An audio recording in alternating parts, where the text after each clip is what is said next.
Hello दोस्तों, आपके अपने YouTube चैनल एग्जाम फास्ट में स्वागत है। मैं संदीप सर। आज हम लोग बात करते हैं एनसीईआरटी में गुप्त काल। गुप्त काल का जो इतिहास रहा है काफी चर्चित इतिहास रहा है और इस काल को जो है कह सकते हैं कि हमारे इतिहास का स्वर्ण युग भी कहा जाता है। और इस काल में सबसे ज्यादा सोने के सिक्के भी चले थे। यहाँ तक कि इसी काल में गुप्त काल में जो है चीनी यात्रियों का भारत पे आगमन हुआ था। तो आज की इस सेशन में हम लोग गुप्त काल को अच्छे से समझने की कोशिश करेंगे, वो भी क्लास 6 पुरानी एनसीईआरटी। यह किताब जो है आपको सिविल सर्विसेज या प्री देना है, मेंस देना है, या तो आप शिक्षक संबंधी एग्जाम दे रहे हैं, या तो आप वनडे का एग्जाम दे रहे हैं, सभी के लिए यह बुक काफी इंपॉर्टेंट है। तो चलिए आज के सेशन का शुरुआत करते हैं गुप्त काल का। और गुप्त काल में अब याद रखिएगा, मौर्य के बाद के काल में यवन, यूनानी, रोमन और पश्चिम एशिया के निवासियों के लिए प्रयुक्त होने वाला भारतीय नाम कुषाण, शक और आदि विदेशी लोग भारत में आए थे। हालांकि मैं इस वीडियो को इसके बाद पढ़ाऊंगा। हालांकि ये पहले था, लेकिन कुषाण शक वाला का जो बाद में उसको हम लोग देखेंगे कि किस तरह से वो लोग आते हैं। ठीक है, आए और वे भारत में बस गए, इसलिए कुछ समय बाद वे विदेशी नहीं रह गए। उन्होंने अपने को भारतीय संस्कृति के अनुकूल बना लिया।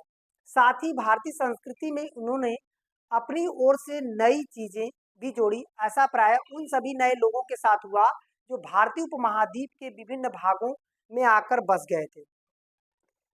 यहाँ पर चौथी सदी के एक नए भारतीय राजवंश का उदय हुआ, जिसने उत्तर भारत में एक बड़े भाग पर एक विशाल राज्य की स्थापना की। यही राजवंश हमारा गुप्त वंश था। ये बहुत ही इम्पोर्टेंट वंश माना जाता है, क्योंकि भारतीय कला संस्कृति का विकास यहीं पे जो है सबसे ज्यादा देखने को मिलता है। गुप्त राजवंश था जिसने लगभग 200 सालों से अधिक समय तक शासन किया था। इस युग में भारतीय संस्कृति के उन कतिपय महान उपलब्धियों का सिलसिला जारी रहा जिनकी शुरुआत पहले के युग में हुई थी। और गुप्त साम्राज्य न केवल शक्तिशाली ही थे, बल्कि ये लोग क्या थे, न केवल शक्तिशाली थे बल्कि इनके विद्या के भी संरक्षण भी थे। नरेश जो यहाँ के राजा थे वो किसके संरक्षण थे? विद्या के। उन्होंने कवियों, लेखकों, वैज्ञानिक और कलाकारों को प्रोत्साहित किया। इन सब भारतीय संस्कृति को अपना योगदान दिया। तो याद रखना है कि कौन सा राजवंश था जिसने भारतीय संस्कृति को सबसे ज्यादा डेवलप करने का प्रयास किया था? तो हमारा जो है गुप्त काल था। गुप्त काल था जो सबसे ज्यादा हमारे कल्चर को डेवलप करने का प्रयास किया था। इस राजवंश का पहला प्रसिद्ध शासक जो है चंद्रगुप्त प्रथम हुआ था। हालांकि गुप्त वंश का संस्थापक यदि पूछेगा तो ये कौन थे? श्रीगुप्त थे। श्रीगुप्त गुप्त वंश के संस्थापक थे। और वास्तविक संस्थापक यदि पूछता है तो वास्तविक संस्थापक जो है चंद्रगुप्त प्रथम थे, जिसे गुप्त वंश का वास्तविक संस्थापक माना जाता है। और ये पहले सबसे प्रसिद्ध राजा थे। उसने जो है लिच्छवी राजकुमारी से विवाह किया और लिच्छवी जनजाति की पूर्वोत्तर भारत में अब भी प्रतिष्ठा थी। चंद्रगुप्त प्रथम लगभग चंद्रगुप्त प्रथम यदि देखा जाए तो लगभग 320 ईस्वी में गद्दी पर बैठा। उसने साकेत, अयोध्या का प्रदेश, प्रयाग, इलाहाबाद और मगध पर शासन किया। एक बार फिर मगध उत्तर भारत में शक्तिशाली राज्य हो गया। इसे चंद्रगुप्त प्रथम के पुत्र समुद्रगुप्त ने और भी अधिक शक्तिशाली बना दिया। समुद्रगुप्त एक अभिलेख से समुद्रगुप्त के बारे में हमें काफी जानकारी मिलती है। यह अभिलेख इलाहाबाद के एक स्तंभ लेख है। याद रखिएगा, समुद्रगुप्त के बारे में जो है जानकारी हमें कहाँ से मिलती है? तो इसे हम लोग बोलते हैं प्रयाग प्रशस्ति। समुद्रगुप्त का जो जानकारी मिलती है, जो इलाहाबाद का अभिलेख है, इसे बोला जाता है प्रयाग प्रशस्ति। प्रयाग प्रशस्ति किसने लिखा था? इसी के राज दरबार में रहते थे हरिशेन। हरिशेन नामक एक जो है कवि था, उसी ने लिखा था जो है प्रयाग प्रशस्ति अभिलेख। तो ये भी क्वेश्चन देता है, हरिशेन किसके समकालीन थे? समुद्रगुप्त के समकालीन थे। चलिए अब हम लोग बात करेंगे कि गुप्त वंश भारत के एक विशाल क्षेत्र में फैला हुआ था, जैसे तक्षशिला सिंधु नदी से लेकर थानेश्वर, मथुरा, दिल्ली। इसका मतलब है कि गंगा, अयोध्या, पाटलिपुत्र तक ये जो है उज्जैनी तक यह साम्राज्य पूरी तरह से फैला हुआ था, गुप्त साम्राज्य। फिर दक्षिण भारत में पल्लव, पांड्य और जो है ये लोग थे। ठीक है, अब इसके बाद हम लोग बात करेंगे कि गुप्त साम्राज्य में, गुप्त काल में हुआ इन अभिलेखों में समुद्रगुप्त के विजयों का वर्णन है। समुद्रगुप्त एक दरबारी कवि के अभिलेख की रचना की थी जिसका नाम हरिशेण था। ऐतिहासिक दृष्टि से इस स्तंभ का बड़ा महत्व है। इलाहाबाद किले में खड़ा है यह, और सबसे पहला सम्राट अशोक ने इस स्तंभ पर अपना एक लेख खुदवाया था। बाद में समुद्रगुप्त संबंधित लेख भी इस पर खुदवा दिया गया। इसका मतलब है प्रयाग प्रशस्ति सबसे पहले अशोक ने अपनी सूचना दी थी, फिर बाद में समुद्रगुप्त ने। एक मुगल लेख भी इसी स्तंभ, मतलब अकबर ने भी खुदवाया था। मुगलों में कौन इलाहाबाद में अपने स्तंभ लेख में खुदवाया था? तो वो अकबर था, जिसने पहला अशोक, दूसरा समुद्रगुप्त और तीसरा अकबर। ठीक है, अब आते हैं समुद्रगुप्त ने अपने पिता से उत्तराधिकार में राज्य प्राप्त किया और राजा बनने पर वह दिग्विजय के लिए निकला, और अपने लंबे अभियान पर उसने भारत के विभिन्न भागों पर विजय प्राप्त कर ली। भारत में 4 राजाओं को हराया और आजकल के दिल्ली प्रदेश, पश्चिमी उत्तर प्रदेश राज्य को भी मिला लिया। उसने दक्कन और दक्षिण भारत के कई राजाओं से युद्ध किया। उड़ीसा, आंध्र, तमिलनाडु के राजाओं से भी उसने पूर्वी भारत के राजाओं पर भी चढ़ाई की, और इससे इसने बहुत सारे युद्ध जीता, और अंततः इसे जो है इतना युद्ध जीता कि नेपोलियन की तरह वो कभी हार नहीं सका। इस वजह से समुद्रगुप्त को क्या बोला जाता है? भारत का नेपोलियन। यदि पूछेगा कि समुद्रगुप्त को युद्ध जीतने के कारण क्या बोला जाता था? भारत का नेपोलियन कहा जाता था। इस चीज को ध्यान रखना है। क्लास 6 में छोटी छोटी बातें इसमें आती हैं, इसको हम लोग बेस के रूप में ये ऐसा कर रहे हैं। परंतु मौर्य राजाओं की तुलना में गुप्त राजाओं का प्रत्यक्ष शासन कम क्षेत्र पर था। कर देने वाले राजा गुप्त शासक के सीधे, ये लोग सीधे क्या करते थे? सीधे कर देने वाले राजा जो है गुप्त शासक के सीधे अधीन नहीं थे। दक्षिण के राजा जल्द ही गुप्त शासक से अलग हो गए और पश्चिम में शकों का नया खतरा खड़ा कर दिया। इसका मतलब है कि शकों का आगमन या शकों का भारत पर आक्रमण जो शुरू हुआ था, वो ज्यादातर शुरू हुआ था आपका पश्चिम से। शकों का जो आक्रमण हुआ वो किसके समय हुआ? तो शकों का आक्रमण जो है गुप्तों के समय शुरू हो गया था। और जितना कि मौर्य साम्राज्य समुद्रगुप्त केवल एक विजेता ही नहीं बल्कि कवि, संगीतज्ञ भी था। इसका मतलब है ये कवि भी था समुद्रगुप्त और एक संगीतज्ञ। उसके जो है एक सिक्के पर उसे बीड़ा बजाते हुए दिखाया गया है। ऐसा भी क्वेश्चन दे देता है कि किसे सिक्के पर बीड़ा बजाते हुए दिखाया गया। देखिए सिक्के पर उसे बीड़ा बजाते हुए दिखाया गया, जो आप यहाँ पर देख सकते हैं कि एक सिक्के पर वह बीड़ा बजा रहा है। ऐसी सूचना हमें किससे मिलती है? समुद्रगुप्त से। ठीक है, अब आते हैं चंद्रगुप्त द्वितीय। समुद्रगुप्त जो है चंद्रगुप्त द्वितीय समुद्रगुप्त का पुत्र था। वह विक्रमादित्य के नाम से प्रसिद्ध हुआ और पश्चिम भारत में गुप्तों को परेशान करने वाले शकों पर चढ़ाई करके उसने विजय प्राप्त कर उसने दक्कन और दक्षिण एशिया, यहाँ पर देखिएगा, दक्कन और दक्षिण एशिया के राजाओं से वैवाहिक संबंध के जरिए मित्रता कायम की। इनमें से सबसे महत्वपूर्ण वैवाहिक संबंध दक्कन के वाकाटक राज्य से था।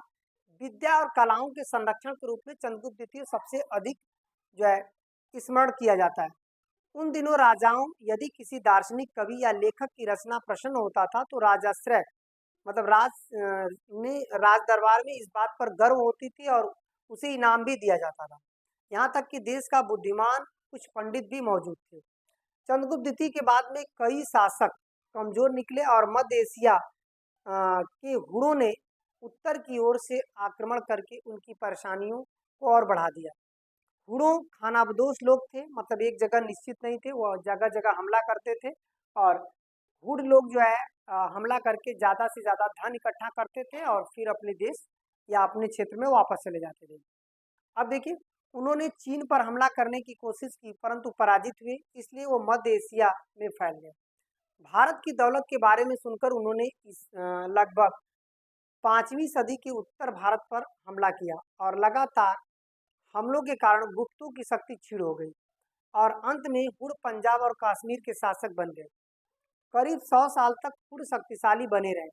उसके बाद उनकी शक्ति क्षीण हो गई, परंतु तब तक उनमें से बहुत से भारत में अस्थायी रूप से बस गए और भारतीय जन समुदाय का अंग बन गए। गुप्तों की शासन व्यवस्था क्या थी? मौर्य की तुलना में यदि हम लोग गुप्त की शासन व्यवस्था देखें तो यहाँ पर देखिएगा, शासन व्यवस्था भिन्न थी मौर्य की तुलना में। प्रांतों में शासक में गवर्नर मौर्य की अपेक्षा अधिक स्वतंत्र थे।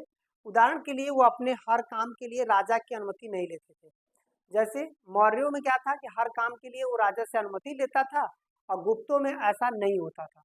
और इसके अलावा प्रांत जिलों में बांट दिए गए थे, और जिलों के लोगों से कहा जाता था कि वे शासन व्यवस्था में मदद करें, और गवर्नर को सलाह देने के लिए जिला समितियां थी। और इन समितियों में केवल शासन के अधिकारी ही नहीं बल्कि शहरों के नागरिक भी शामिल थे। पाटलिपुत्र एक वैभवशाली बड़ा नगर था, और गुप्त शासन के कुछ अधिकारियों को नगद वेतन मिलता था। लेकिन परवर्ती शासकों के समय में यह प्रथा बदल गई। नगद वेतन के स्थान पर अब अधिकारियों को उनके वेतन या बराबर भूमि या राजस्व वसूल करने का अधिकार दिया जाने लगा। अधिकारियों को वेतन नगद रूप में न देकर के जागीर उन्हें देने जाने का परिणाम हुआ, और राजा उन पर उतना ही अधिकार, इसका मतलब है अब यहाँ पर गुप्त काल में व्यवस्थाएं बदल गई और जागीर दिया जाने लगा।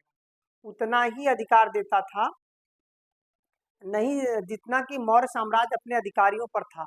चंद्रगुप्त द्वितीय के बाद में शासक कमजोर साबित हुए, और तो दूर प्रांतों में गवर्नर राजाओं की तरह व्यवहार करने लगे।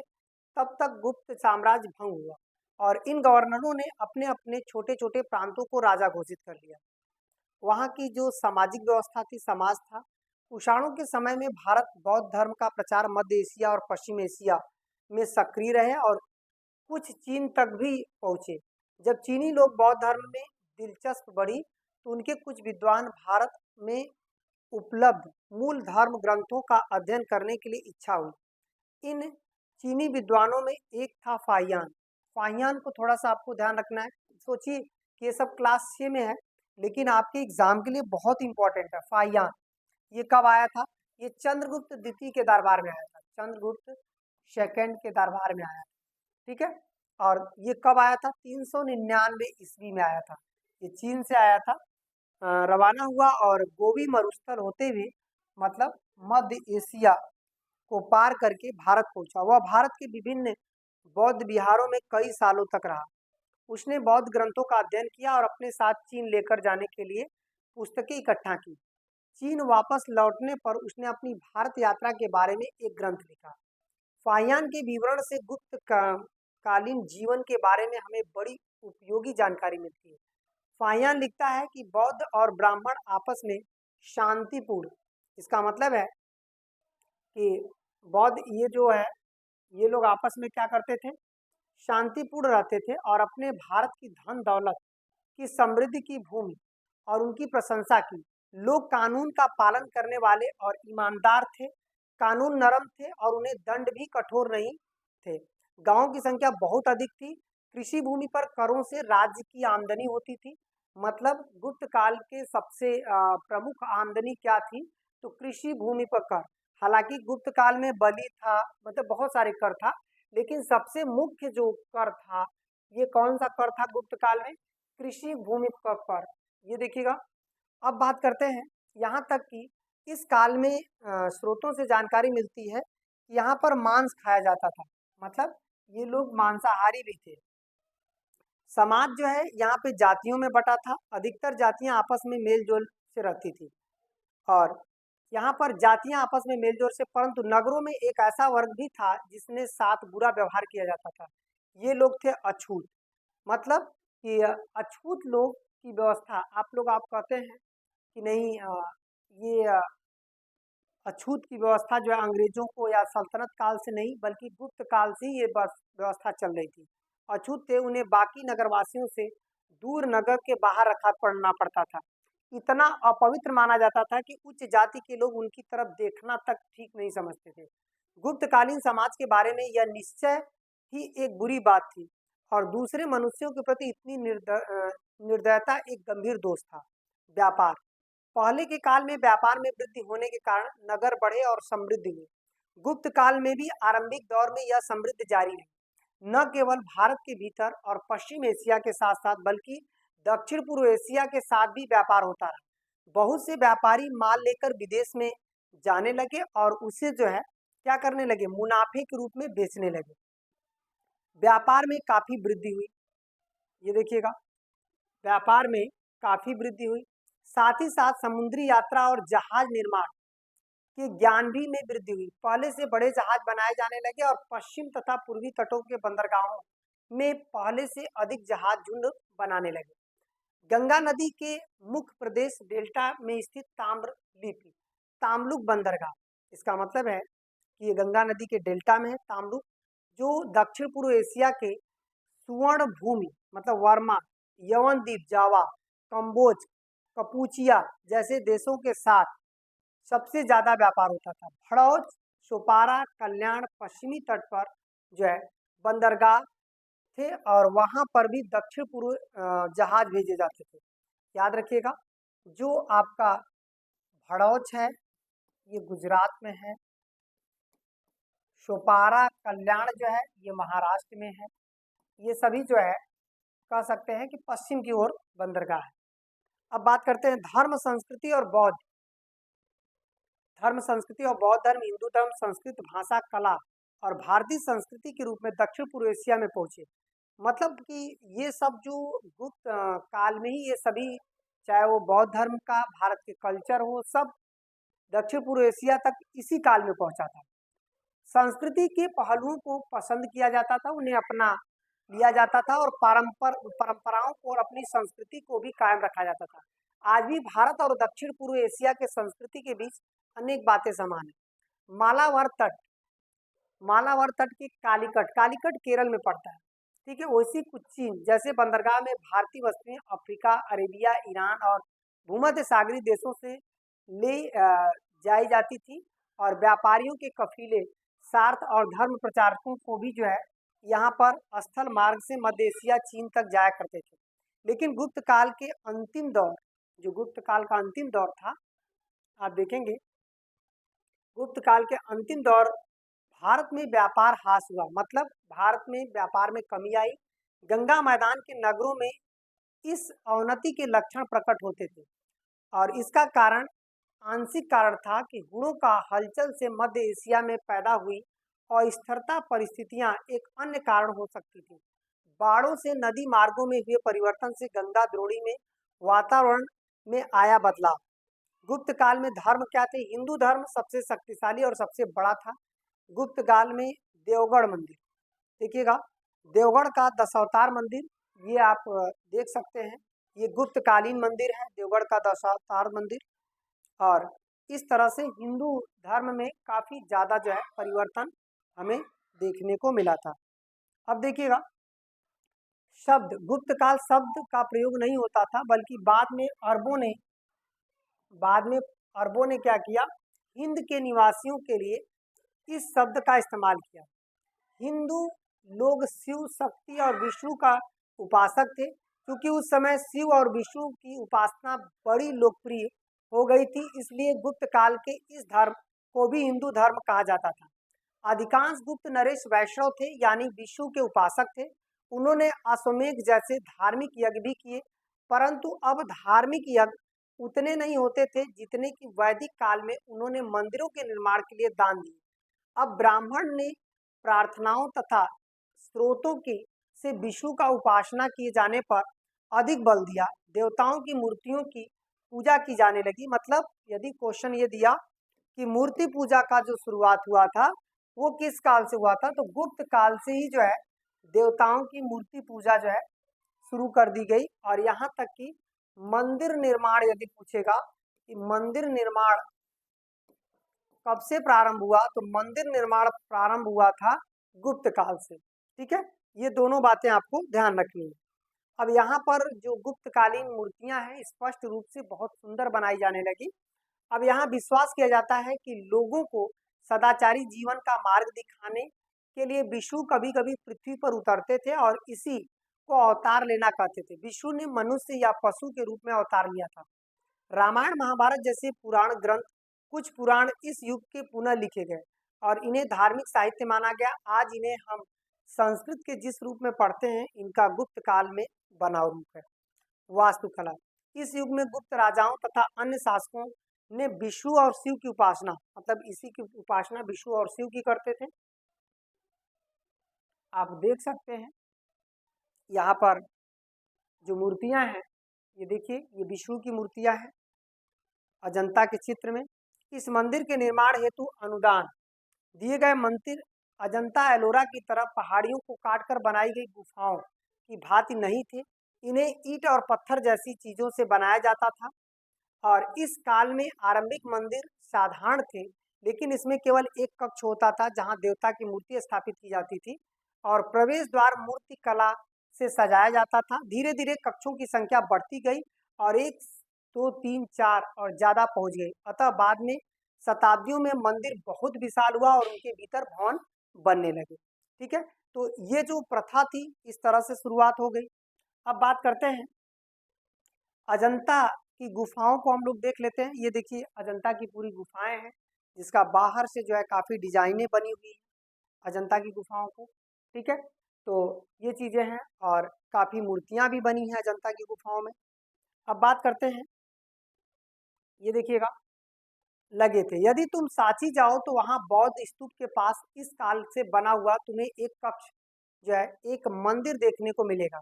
तो जो सांची का स्तूप है वो गुप्त के समय ही बना था। ठीक है, देवगढ़ जो झांसी जिले में, उस युग का एक ऐसा छोटा मंदिर है। गुप्त काल में वाराणसी के निकट सारनाथ में एक विशाल बौद्ध विहार था। यहाँ से बुद्ध के प्रशस्त मूर्तियां मिली थी और इनकी गणना भारतीय मूर्तिकला की सबसे सुंदर कृतियों में होती है। हिंदू ने अपने देवताओं की मूर्तियां बनाने लगे और उन्हें मंदिरों को स्थापित करने लगे। कुछ बौद्ध विहार पहाड़ियों को काटकर बनाई गई गुफाओं के रूप में ऐसे थे कि एक गुफा विहार औरंगाबाद के पास अजंता में था, जो गुफाओं के दीवारों पर बुद्ध के जीवन से संबंधित घटनाओं का चित्रांकन किया गया था। ये सब कुछ गुप्त काल में जो है हम लोगों को देखने को मिलता है। ठीक है, और गुप्त काल में साहित्य क्या था? गुप्त काल में धर्म के अलावा साहित्य की बातों में दिलचस्पी थी। कवि और लेखकों को प्रोत्साहित किया जाता था और जिसके फलस्वरूप उच्च कोटि के कुछ ग्रंथ भी और नाटक भी लिखे गए थे। कालिदास कुछ साल तक चंद्रगुप्त द्वितीय के दरबार में भी रहे। इसका मतलब है कालिदास किसके समकालीन थे? तो चंद्रगुप्त द्वितीय के समकालीन थे। और इन्होंने कौन सी एक बहुत अच्छी नाटक लिखी है, अभिज्ञान शाकुंतलम। उनकी जो है संसार में अनेक भाषाओं में अनुवाद भी हुई। सबसे प्रसिद्ध नाटक उनकी जो है अभिज्ञान शाकुंतलम थी, कालिदास की। अब देखिए, अब आते हैं कि इसके अलावा जो है हम लोग ये कह सकते हैं कि जो साहित्य के अलावा यह ख्याति सारी दुनिया में फैली और उसमें मेघदूत, रघुवंश जो कालिदास की ये भी रचना है। साहित्यिक गुणों के अलावा गुप्तकालीन समाज को भी स्पष्ट चित्र देखने को मिला। कालिदास की संस्कृत भाषा सुंदर है और उनके पहले संस्कृत रचनाओं में ऐसी सुंदर भाषा देखने को नहीं मिलती है। पहले के काल में अपेक्षा अब शिक्षित वर्ग में संस्कृत का अधिक व्यापक प्रयोग होने लगा। एक अन्य लोकप्रिय ग्रंथ पंचतंत्र, जिस ये पंचतंत्र किसका है? विष्णु शर्मा की है। काफी लोकप्रिय है, पूरी दुनिया में सबसे ज्यादा अनुवाद की जाने वाली पुस्तक है। ये विष्णु शर्मा की है, पंचतंत्र की कहानियां। ये भी काफी चर्चित रही है। ठीक है, इसे भी संसार के अनेक भाषाओं में क्या किया गया? अनुवाद किया गया। विज्ञान, दरअसल क्या था कि गुप्त काल में विज्ञान, कला और साहित्य, देखिए संस्कृत केवल कला साहित्य ही नहीं बल्कि विज्ञान भी प्रगति किया, जिसमें ज्योतिष, चिकित्सा और गणित अनेक प्रतिभागी पैदा हुए। और इसका कारण था कि व्यापार के जरिए दूसरे लोगों के साथ संपर्क और ज्ञान का फैलाव। जो दो प्रसिद्ध वैज्ञानिक, जिसमें गुप्त काल के ही दो प्रसिद्ध वैज्ञानिक थे, वो कौन कौन से थे? एक आर्यभट्ट थे और एक वराहमिहिर थे। ठीक है, प्रसिद्ध वैज्ञानिक दोनों ज्योतिषी और गणितज्ञ दोनों थे, आर्यभट्ट और ये दोनों कौन से थे? और गणित ज्योतिष और फलित ज्योतिष का स्पष्ट विभाजन हो गया था। फलित ज्योतिष का आकाश के पिंडों की जानकारी तथा अंधविश्वासी प्रयोजनों के लिए उपयोग हुआ। फिर इसके बाद आर्यभट्ट ने स्पष्ट किया कि पृथ्वी सूर्य की परिक्रमा करती है, परंतु उनके इस सिद्धांत को स्वीकार नहीं किया गया। आज हम जानते हैं कि आर्यभट्ट के सिद्धांत सही था और भारतीय गणितज्ञों में सबसे पहले जो है ये बातें कही थी। अब बात करते हैं यहाँ पर सारनाथ में बना हुआ जो है, ये देखिएगा, बुद्ध के सर्वोत्तम उपदेश वाराणसी के पास सारनाथ में दिए गए थे। जो ये बना हुआ हमें दिखाई देता है, ये जो मूर्ति है ये सारनाथ में आपका बनी है, जो कि बुद्ध ने जो उपदेश दिए थे उन उपदेशों को लेकर के मूर्ति आज भी काफी चर्चित है। ये गुप्त काल में बनाई गई मूर्ति है। अब देखिए, गुप्त काल में जो है स्थान मान पद्धति का प्रयोग कर उन्हें शून्य की जानकारी, इसका मतलब है शून्य की जानकारी किसने दिया था? सबसे पहले आर्यभट्ट ने।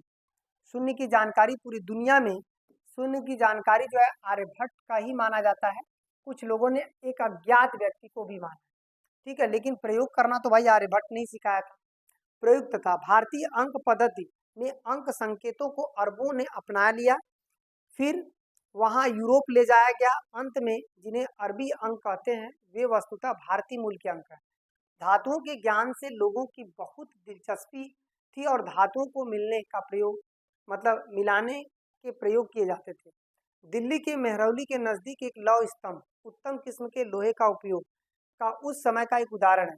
दरअसल मेहरौली का लौह स्तंभ वो चंद्रगुप्त प्रथम के समय का था, जिसमें चंद्रगुप्त प्रथम के बारे में जो है लिखा हुआ है, ठीक है, और ये लिखा है।